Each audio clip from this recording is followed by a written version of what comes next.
Good morning, good afternoon, or good evening. Team Bundy here, discussing players that I hate.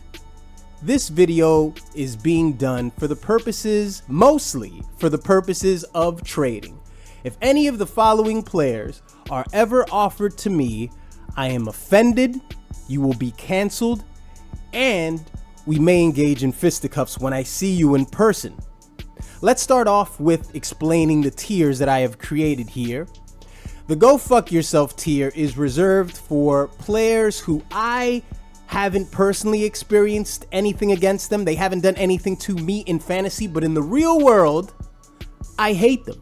I hate everything they represent. I hate every word that comes out of their mouth. I hate how they carry themselves, so on and so forth. The hate column is for players who have done something to me in fantasy for the most part. And I guess in my mind, if I hate you based on who you are as opposed to hating you because you've done something to me, I think the Go Fuck Yourself column takes precedent over the hate column because it's really without reason. I'm just being unreasonable and I have nothing but hate towards these individuals. The dislike column is for players who I think are boring generally. They're the sort of selections that fell to you in the draft and you shrugged your shoulder and you made the selection, but you weren't necessarily that happy about it. The useless column is self-explanatory. It's for players who are fucking useless. There are narratives, there are memes about them. Some of them. Some of these players, it's me personally that I consider them to be useless. If they're in the player pool, I most likely will not pick them up, no matter what the injury is to my team. So to kick things off, let's start off with this creamsicled colored fuck here. Mike Evans in the hate column, and I think most of you expected him to be in this column because Mike Evans throughout the years has been a thorn in my ass. The fact that Paul has so many wins against me lifetime, and he's had Mike Evans for so many seasons before Mike Evans started getting passed around the 2022 season. Mike Evans broke my heart last season in the final. The commish had him. I had Bucky Irving. There was one particular play action in the end zone that went to Mike Evans and it crushed my heart. I didn't know I was gonna lose at that point, but those were one of the pillars that fell and contributed to my fantasy loss. And how could we all forget the Boys in the Hood skit, the classic where I was shot in the back by Mike Evans, owned by Paul at that point. What did he put up, like 30 something points that week? Fuck Mike Evans. He is in the hate column. The next player is... The only way that I could describe this next player is he's fantasy hype. Every season when you watch your fantasy content, he's always the player that all these white guys are always like, if you get this player in this round at ADP, he's gonna be a league winner, and he's never a league winner. That person is DJ Moore. I believe Hensel has him this season. DJ Moore, when he was with the Panthers, whatever other team he played for, he's just one of those guys. He's just one of those guys that he's DJ Moore. You sigh at the prospect of having to put him in your lineup based on whenever you drafted him. It's a sad state of affairs whenever you have no options and you have to start DJ Moore. And listen, he's going to get 20-point performances. It's going to happen. But there's just something about the inconsistency of DJ Moore that I just never want anything to do with him. Just don't bring him up to me. Don't offer him to me, please. Okay? So now let's discuss a quarterback who has so much potential. I've owned this quarterback in the past. I may have had him last season for maybe a week or two because I wanted to play him as my bye replacement. everything that he says, everything that comes out of his mouth. He doesn't seem interested in football.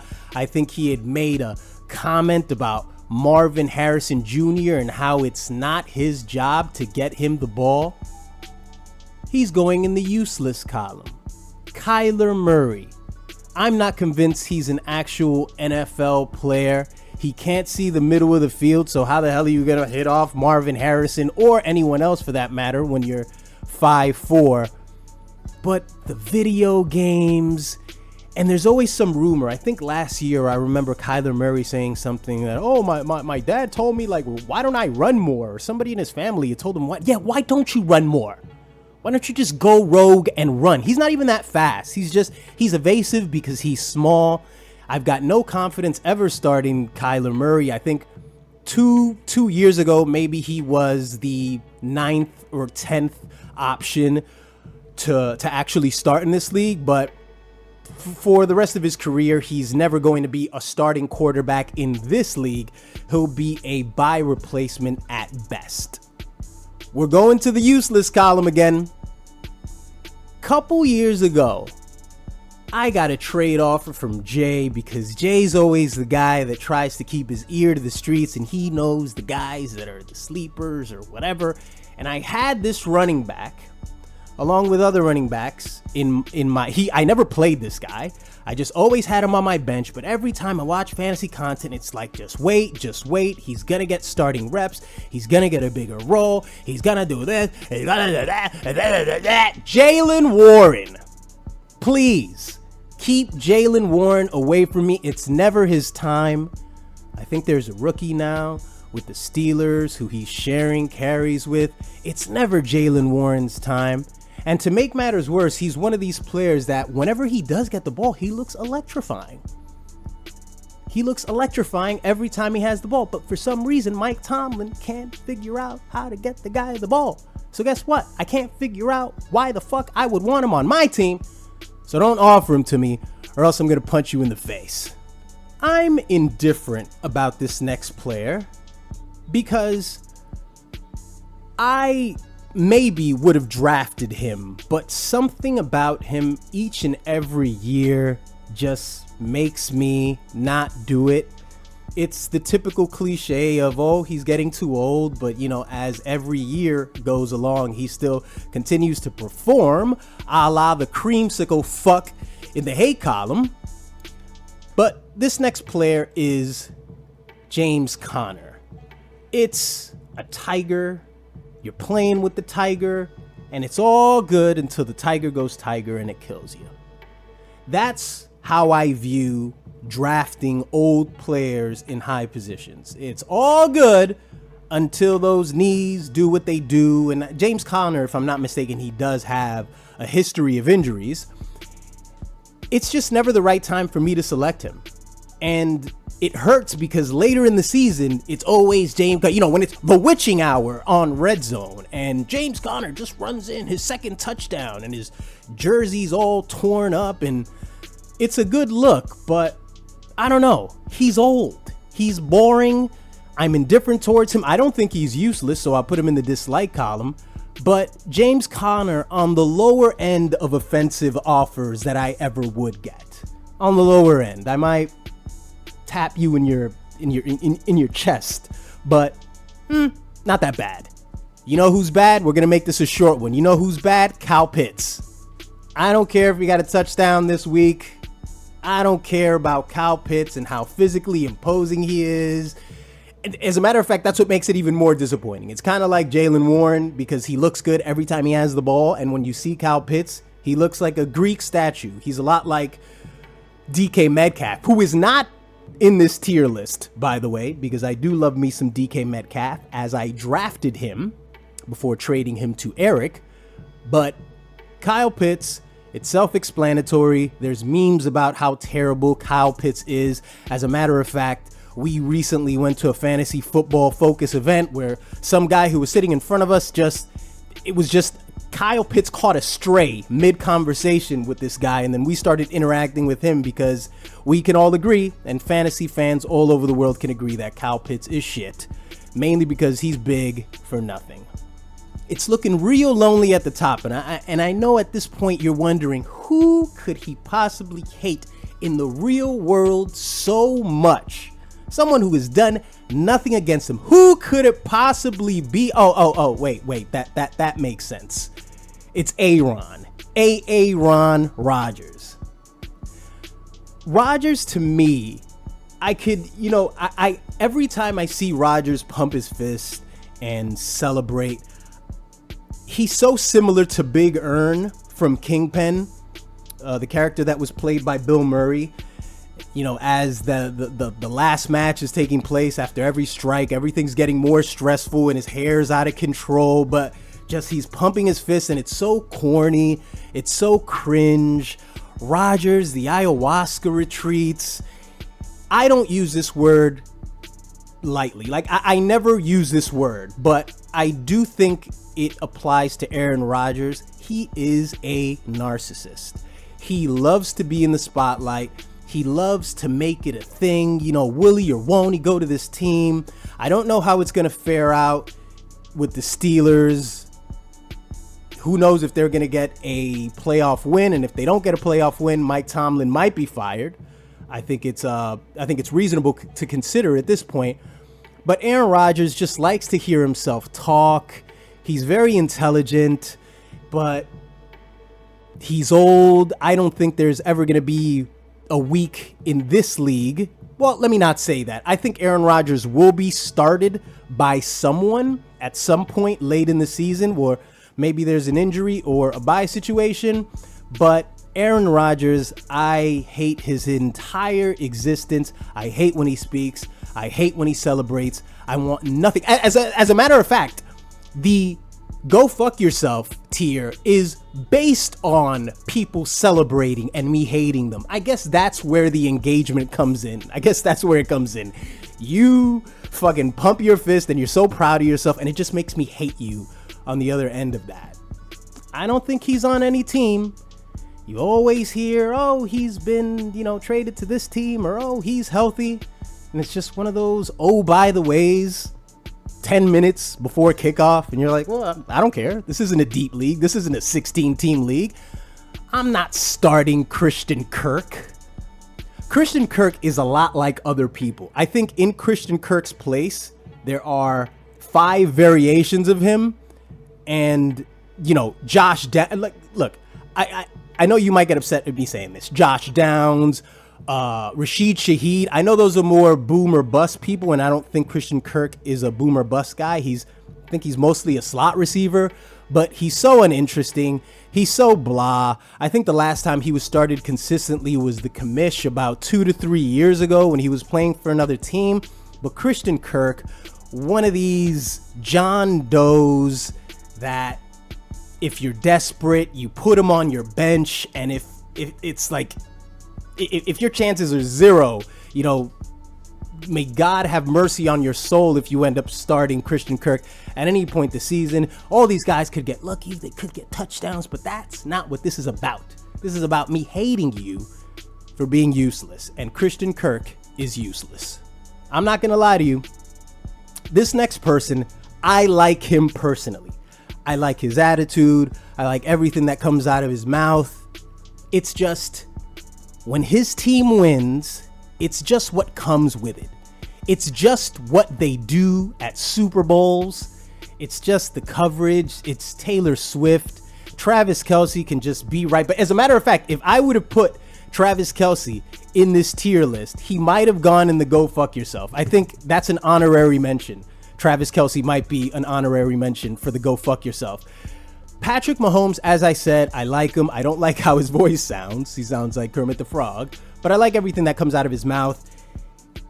There's a reason why he is who he is. He's got that mentality, but it's the evil empire. It's the fact that when you play against him, he's always getting lucky. He's always getting these Mahomes-esque plays where he flips the ball. And then it's even worse if Chris Collinsworth is the broadcaster at the moment. He's just going to be like, just giving him the fucking, giving him the business down low. But Patrick Mahomes is hated because of your television viewing experience. What happens at the Super Bowl and what happens when you're watching a week 8 against your team and you want your running back to get the ball and Patrick Mahomes extends the drive. So he's in the hate column because somehow indirectly, because of how great he is, he's delayed the process for me and probably handed me some fantasy losses. That, along with the fact that I hate Taylor Swift's face, Patrick Mahomes is in the hate column. I'm gonna throw a curveball at you. I'm gonna do it. I'm gonna do it. But this year, I had to go practical. I had to back up the guys that I had because we need security. Or if in the event of a Sonic and Knuckles situation, which you never know in today's NFL, this piece of shit who I'm gonna put in the useless, he's not disliked. I'm not indifferent towards him. I think my feelings towards him are pretty definitive. Najee Harris. You know Najee Harris. I know Najee Harris. He was in the same soup with Jaylen Warren. How the fuck did anybody not come out of that? Like, you had these two for about 2 to 3 seasons and just a big nothing burger. But as I said, I had to pick up Najee Harris during the draft because I had to back up my rookie who was he was my 3rd pick in the draft. So I needed some security, even though I hate Najee Harris and he is nothing to me. And there's clearly not going to be any sort of a Sonic and Knuckles situation. He's just going to be there just in case. So just for security purposes, but useless nonetheless. Najee Harris, you know it. I know it. Let's move on. Ooh, somebody's not going to like this. You're not going to like this. This guy was a keeper. He's a keeper. And he was a part of a wide receiver duo last year. And now that other wide receiver has moved to Pittsburgh. So going in the dislike column, Jackson Smith-Njigba, known to the fantasy community as JSN. JSN is just, I hate to sound redundant, but it's just vanilla. It's Sam Darnold.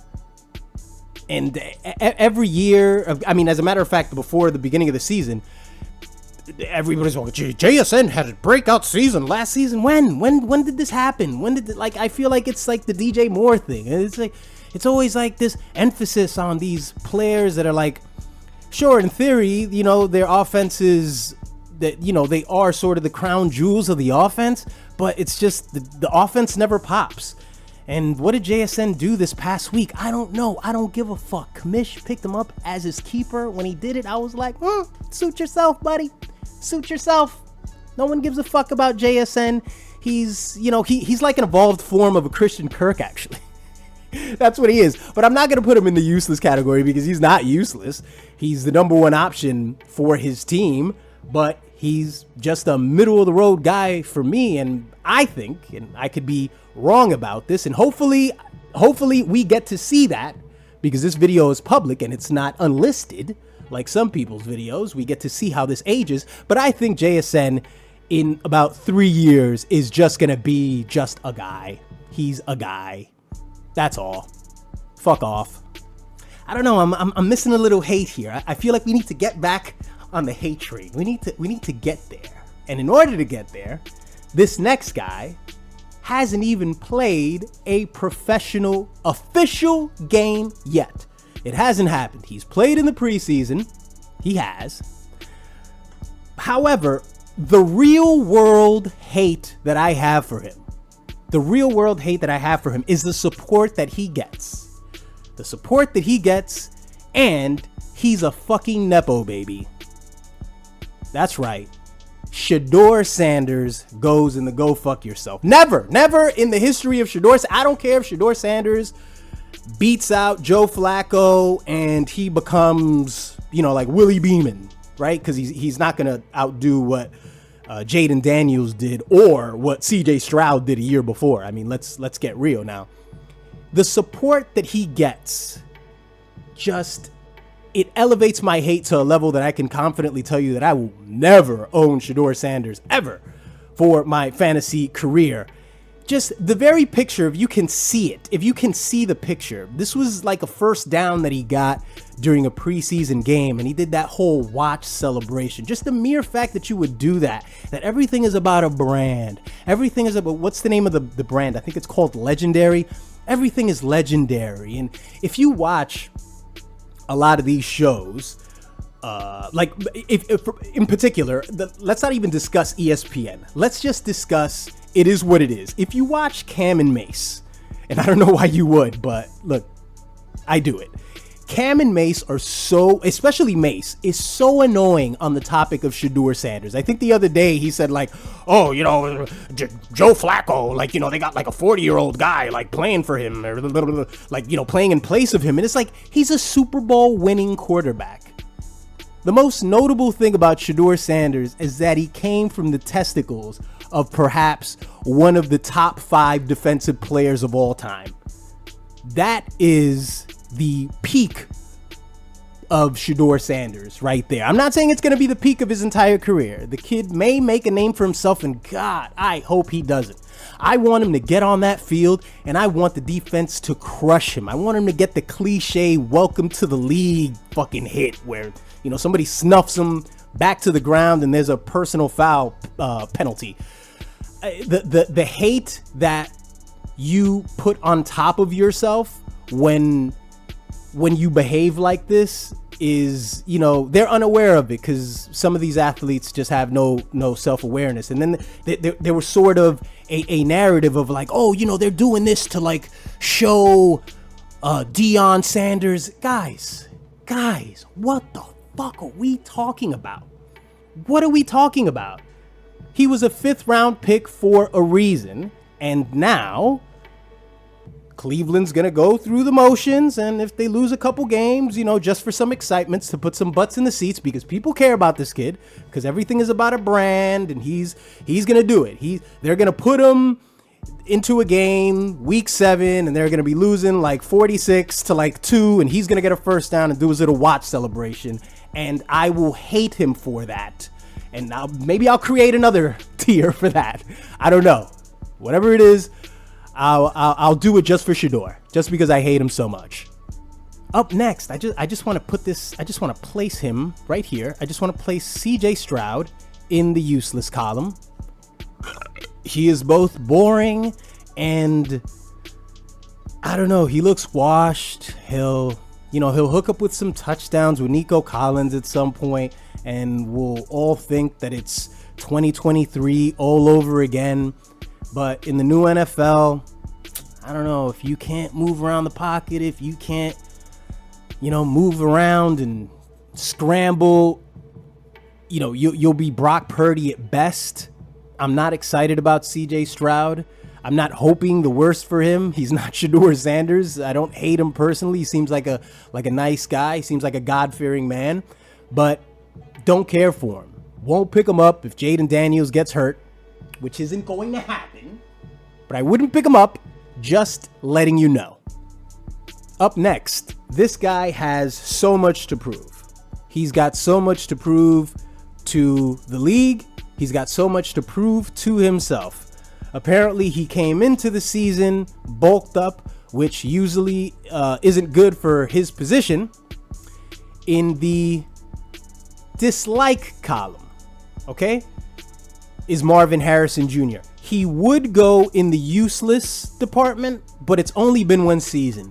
I think if this were 2026 and he would have had 2 seasons of this with fucking Kyler Murray, who's an Ewok, by the way. I think if Eric wants to enhance his logo, he should just put Kyler Murray and just Photoshop him somehow, because he does look like an Ewok. But if this were 2 seasons in, I would put him in the useless. But he hasn't proven himself to be useless yet, but he has earned his spot on this list. As you remember, T-Bundy traded for Marvin Harrison Jr. last season with Big Papa Poop. I picked him up. He wasn't even in my lineup for the championship week. I don't think it hurt me. He didn't do much. He's big as fuck. He's also the son of a great player, but he needs to show us what he's about, or else he's going to go in the useless column by next season. But I will say I'm just indifferent towards him. I think he's a great player, but so far it is what it is. And also, if you try to trade him to me, I've got PTSD. It's going to be so difficult for you to convince me that Marvin Harrison Jr. is a thing. I guess if I wouldn't have got him last year, I'd be a little bit more gullible and a little bit more optimistic, but that is not the case. Some may disagree with this. You may disagree. I don't really care if you disagree or not. But the Philadelphia Eagles are a running football team.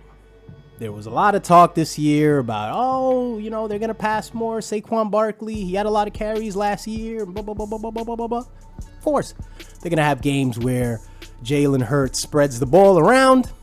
And when they do, Devonta Smith will most likely get a 4. Devonta Smith is useless. I'm familiar with the player. I had him about 2 seasons ago. I may have drafted him. But he is the boomer bust player of our time. It is him. If it wasn't for the fact that he was on the best team in football, he would be completely irrelevant. I think irrelevant is a column I can add to this. Because Devonta Smith is just, it's his physique. I think when I was watching the game last week, I think Joe Buck had mentioned, when everybody's coming off the bus, and he made it a point to say, besides Devonta Smith. It's like, just illustrate like more of the fact that he's just like a pipsqueak. But boomer bust, like, we're playing with 2 flex spots now. There's, we can be more creative. We can throw in more running backs. Why? Why would anyone in their right mind start Devonta Smith? I think Andy has him. I don't think Andy started him last week, and he's probably not going to start him for the remainder of the weeks unless there's an injury or something, and I hope there's an injury to Andy's team, so I hope he finds out. I hope he fucks around and finds out, but this man is completely useless. And just to save us time, I've decided to throw in a couple of teams here whose players I am not interested in at all.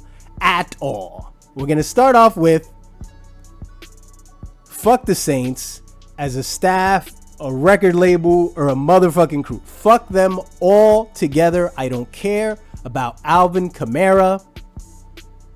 No interest in him whatsoever. I know he got about 11 points last week. Don't care. Don't care about the quarterback situation. I've spoken about Rashid Shaheed, Chris Olave. All these players are, quite frankly, on the screen right now, but all represented behind one logo. Do not offer me any Saints. Them's fighting words.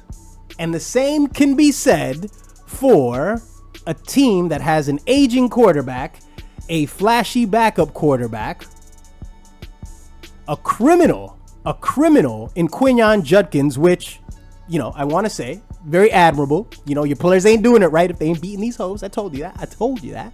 But we're going to go with the Browns. Now that we have removed the tight end situation from our fantasy league, I don't care about David Njoku anymore. All of a sudden, David Njoku doesn't become everybody's favorite tight end towards the end of the season. Now, don't get me wrong. You can put him in your lineup and he can get you 18 points out of nowhere. But are you really going to trust it? Are you really going to throw in a tight end like him just so you can get 7 points a touchdown? I don't want him. I don't want anybody on this team. What are the other names? Is it Cedric Tillman? Is he on this team? Yes, I believe he is. Forgetting the rest of them, they just don't. Just the Browns. No, useless. Bye.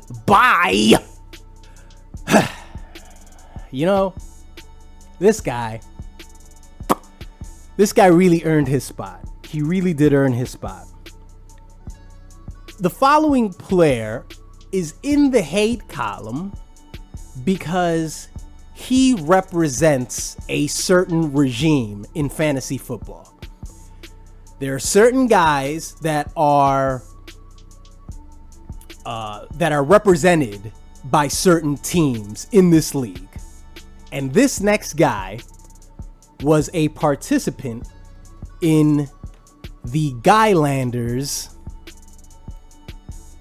road to the top. That is Puka Nacua. Just for that reason, he is hated. Just because he was one of the main players in Andy's whole system. And as a matter of fact, I think Andy picked him up as a waiver wire pickup week 2. The fact that he picked him up and none of us picked him up, he could have gone to anybody. But Puka Nacua, I want to say, last week, right, there was this moment where I was ahead.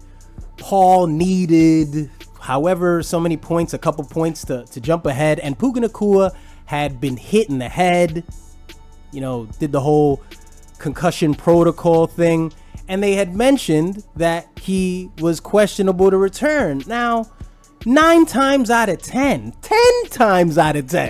when they say somebody is questionable to return, they don't return. I said nothing. I kept my mouth shut. Only about 20 minutes later to see Puka Nacua with his stupid fucking smile and his stupid Majin Buu tight-eyed face. I hate his fucking face. I hate that he's a jovial, easygoing guy, but he's a fucking kid. That's the worst. The guy who kills you in fantasy, but he does it with a smile on his face. Isn't that great? He does it with a smile on his face, the fucking piece of shit. Why did he come back to the game? Why was he acquired by Andy? Why didn't Puka Nacua say, no, Andy, I don't want to be on your team, and associated with Kyren Williams, who could go in this list too, but I think Kyren Williams is more of a volume issue. I don't think he's a great player or an elite back, where Puka Nacua is actually the great player that really got Andy ahead. So Puka Nacua is on this list because I hate his face, I hate his drive, his ambition. It killed me last week. I hate him. Check this out. I done told you it's CJ Stroud. If you can't, as a quarterback, if you can't run in this league, if you can't scramble, well, then you better hope that you are the beneficiary of a great system that you can play within. If you are Jared Goff, you benefit off of a game plan that's centered around your strengths and your weaknesses. Jared Goff is an old-fashioned pocket quarterback. I don't fuck with him. It's even if you have the option of Jared Goff in the player pool and you have Amon-Ra, if you have well, I guess that's it. Jameson Williams isn't really a wide receiver one, but that's how I really determine how pathetic a quarterback is. If they're in the player pool and you have a great receiver and it doesn't even go through your head the possibility to stack these two, it's probably because the quarterback is just touchdown dependent. And that's really what he is. He's a touchdown dependent quarterback who has no mobility. He's easy to sack, and without Ben Johnson, who knows what the Detroit Lions are going to be? Just know that if I have an injury, Jared Goff is not an option for me now or any other season that we are playing in fantasy.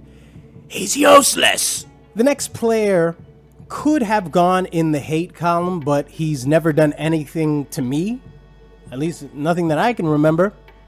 He has a very unlikable personality. He's an aging player who now plays for the New England Patriots. He is Stefon Diggs, who is in the dislike column because he still has the potential to be Drake May's number one receiver. I know there's talks about whatever his name is, Deshaun Booty. He has the potential to be Drake May's number one receiver. Whatever that means, whatever that's supposed to mean, he can still end up wide receiver 22 and be Drake May's number one receiver. There's a high possibility of an injury. He's old. That's another reason why I don't care for Stefon Diggs. And on a personal note, there's an old video that I think was shot in the Minnesota Vikings locker room, and they went around and they asked all the players, who would you least likely want to date your sister? And every single player said Stefon Diggs. Everyone says he's a bad guy. Stefon Diggs, he's a bad guy. And now that he's with Cardi B, it's like, I've got nothing against Cardi B, but it's like it's so Hollywood. I'm getting a little Giants on the boat before the game, sort of living the entourage lifestyle. I think he's made his money. He's done as an actual great player. So Stefon Diggs is disliked. There is a similarity with Devonta Smith and this next guy. I categorize them, I just compartmentalize them in the same section. I stuff them into the same box, even though this player has more potential than a Devonta Smith, and I will place him in the disliked column. Zay Flowers, who dropped in our draft significantly. I didn't want Zay Flowers, and I wasn't going to pick Zay Flowers. I believe I had him for his rookie season. Either I had him or Ed had him. I can't remember, but I think I had him. And then I think there was a trade after that, but on a team where running is paramount, like you can speculate all you want to speculate with the Eagles and the Madden curse and whatever's going to happen, but running is paramount in Baltimore. They got Derrick Henry, they got Lamar Jackson, shit, they've even got Justice Hill, who will bust out a fucking 40-yard run out of nowhere. Zay Flowers is not interesting. He got about 20 points. There's just something about Zay Flowers. Like, I've seen 2 or 3 games last year where maybe the game is just out of, it's completely garbage time, and he makes a catch and he does this thing where all players who seem to be under 6 feet tall, they roar and they flex their muscles, and it's just so like enthusiastic, and it's like, calm the fuck down, dude. It was just like a 15-yard first down. Right? This has nothing to do with the outcome of the game. Calm the fuck down. And I think one of the times he got a flag for it. So Zay Flowers doesn't bring much to the table. I'm not excited about anything he does. He's going to get a couple touchdowns. I mean, he'll probably get a touchdown, sometime Christmas, somewhere around Halloween. But those are going to be far and few between. I don't like him. Fuck Zay Flowers. All right. Now we're going to wrap this up. We're going to wrap this thing up. Before we wrap it up, I got to get this off. I think if you are the leader of a football team, you should have some of the attributes of a winner. I think winners on the football field are emotionless. You can't calculate how they feel at the moment. They're stone killers. They have ice in their veins. Patrick Mahomes, Josh Allen, Jaden Daniels. These are just guys that no matter where the game is, of course, they have their moments where, they have their outbursts. But for the most part, when the camera pans to them on the sidelines, they just have an intense look on their face. They just look pissed. And I want my quarterback to look pissed.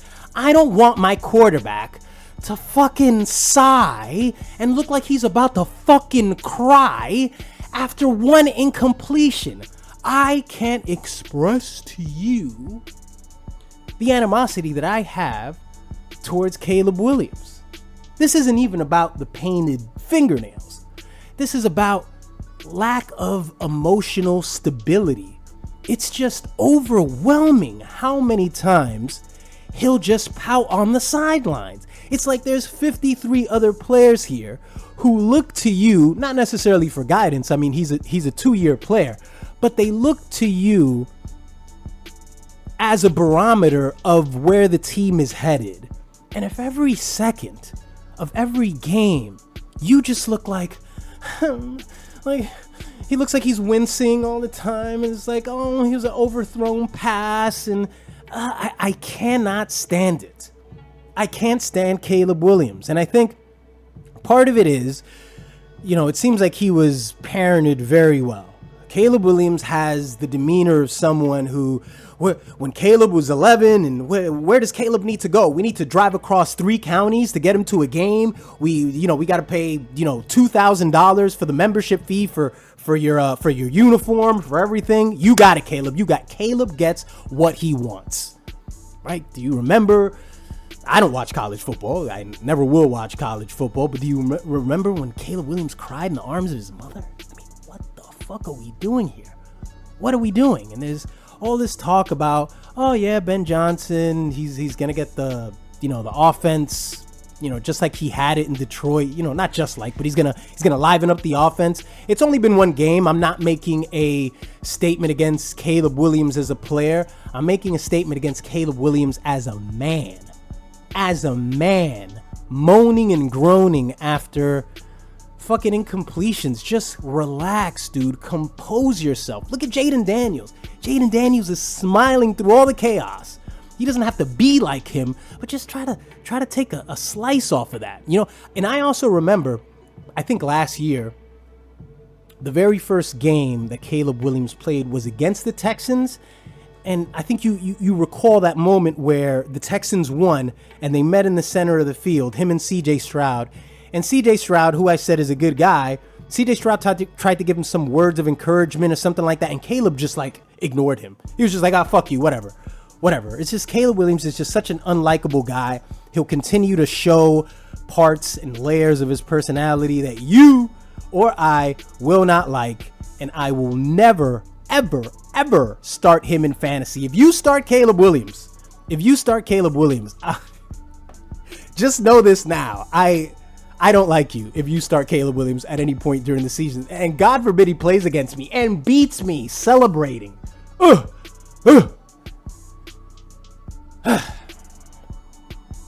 So much to discuss. So much to hate. So that's going to conclude this tier list video. Be sure to look out for these all throughout the season. I'll be doing different tier lists, which may involve your teams and certain things within our league. It's going to be a lot of fun. Team Bundy, go fuck yourself.